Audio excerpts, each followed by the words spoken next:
எனக்கு முன்னால் குறுக்கீடு செய்து பேசிய மாண்புமிகு அமைச்சர் அவர்கள் இந்தியை எதிர்த்தால் அது இந்தியாவை எதிர்ப்பது என்று அவர் கூறினார்.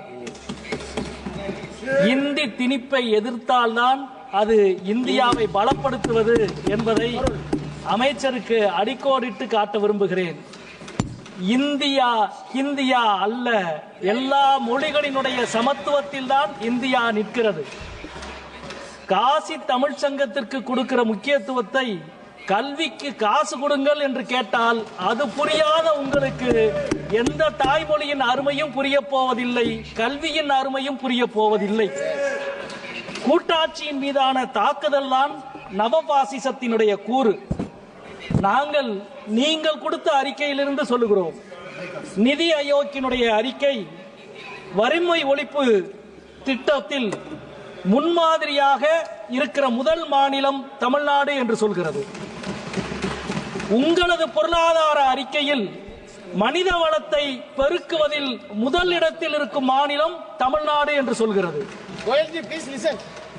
நீங்கள் கொடுத்திருக்கிற அறிக்கையில் டெக்ஸ்டைல் ஏற்றுமதியில் முதல் இடத்தில் இருக்கும் மாநிலம் தமிழ்நாடு என்று சொல்லுகிறது.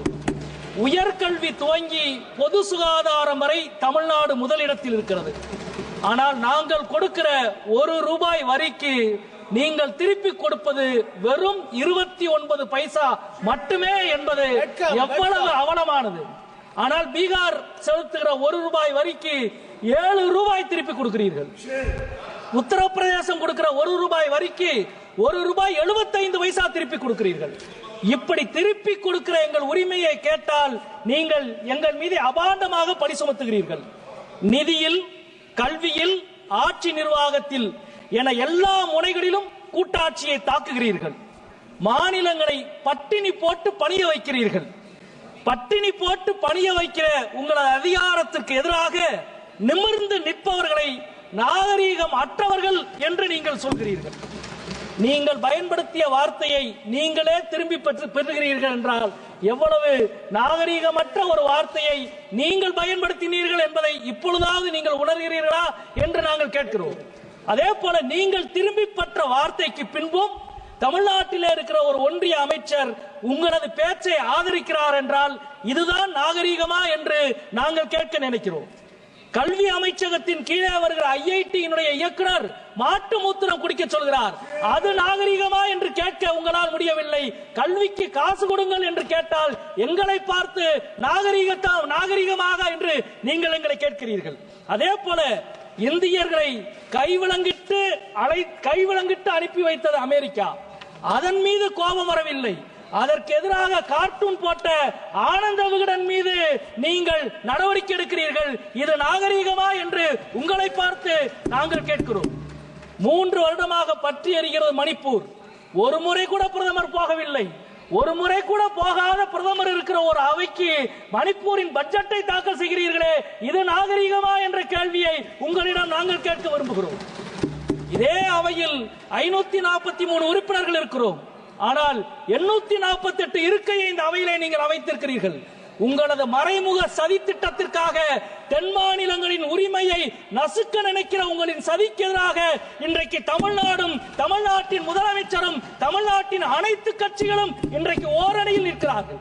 தென் மாநிலங்களுக்கு நீங்கள் இழைக்கிற வஞ்சகத்துக்கு எதிராக இந்தியாவின் கூட்டாட்சியை காப்பதற்கு நாங்கள் உறுதி பூண்டிருக்கிறோம்.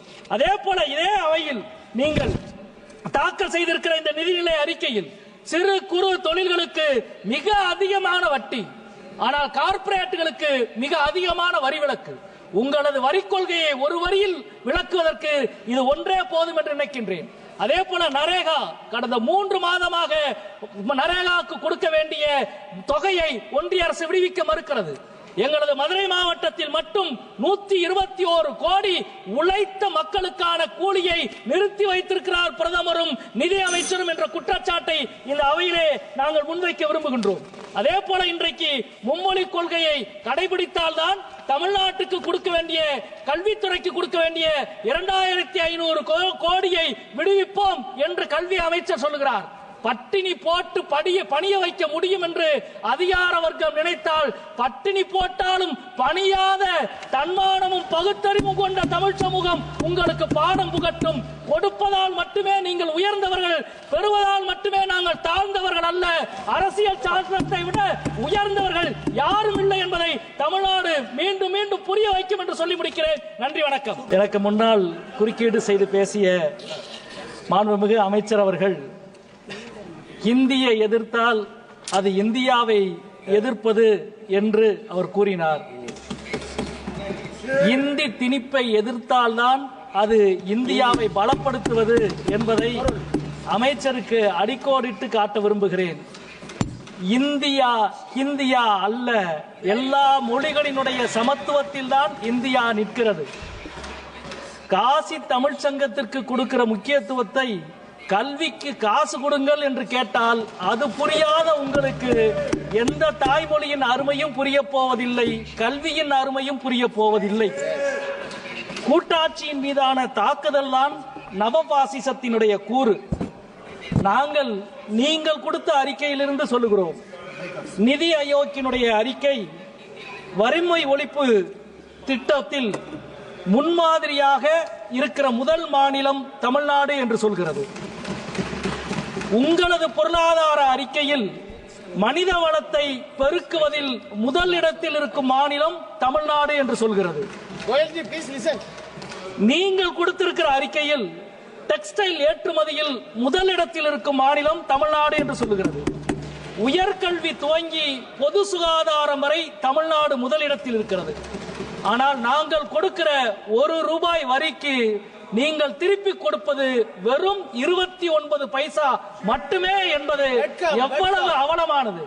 ஆனால் பீகார் செலுத்துகிற ₹1 வரிக்கு ₹7 திருப்பி கொடுக்கிறீர்கள். உத்தரப்பிரதேசம் கொடுக்கிற ₹1 வரிக்கு ₹1.75 திருப்பி கொடுக்கிறீர்கள்.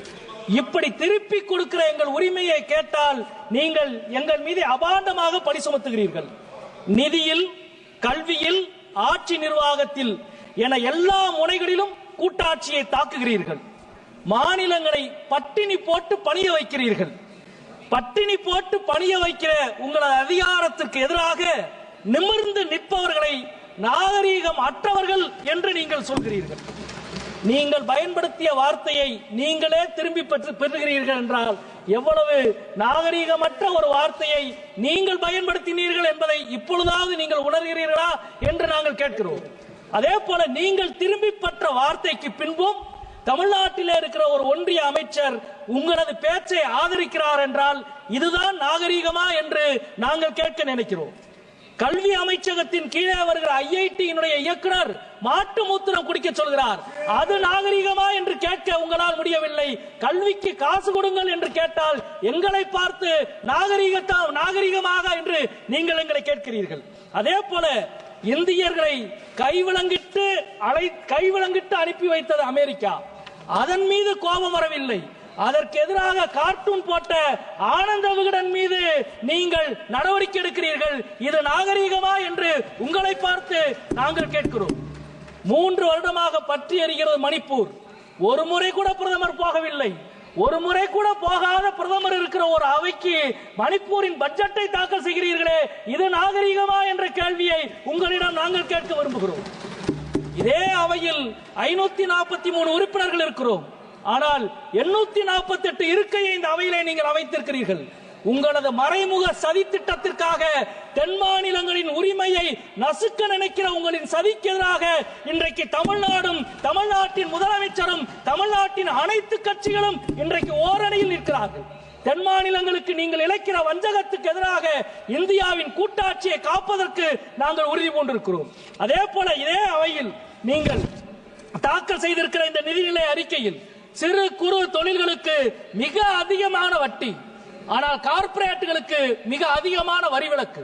உங்களது வரி கொள்கையை ஒரு வரியில் விளக்குவதற்கு இது ஒன்றே போதும் என்று நினைக்கின்றேன்.